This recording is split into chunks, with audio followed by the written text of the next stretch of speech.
अब मैं B boy studio में वीडियोस नहीं डाल सकता है गाइस, और अब एक स्ट्राइक आ गया ना, मेरे चैनल ही टर्मिनेट कर देगा यूट्यूब। तो गाइस आप सभी को मेरे एक नई यूट्यूब चैनल में स्वागत करते हैं।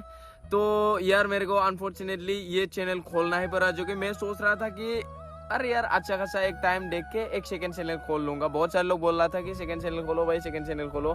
अभी मेरे को खोलना ही पड़ा, और ये चैनल इसलिए खोलना पड़ा कि मैं बी बॉयज यूट्यूब चैनल में अभी वीडियोस नहीं डाल सकता है, क्योंकि उस चैनल में 2 स्ट्राइक आया हुआ है, जो कि और एक स्ट्राइक आने से चैनल ही उड़ जाएगा गाइस। यार आप सबके प्यार एंड सपोर्ट के वजह से आज इतना बड़ा एक चैनल, जो कि वो एक सेकंड में सब बिगड़ जाए तो कैसा लगेगा यार गाइस। देन थोड़ा सा तो दिल से बुरा लग रहा है, बट फिर भी हम हारेंगे नहीं पायलो। हम इस दुनिया में कुछ ना कुछ करके जाएंगे, ऐसे ही थोड़ा ना हम इंसान बन के मर जाएगा यार।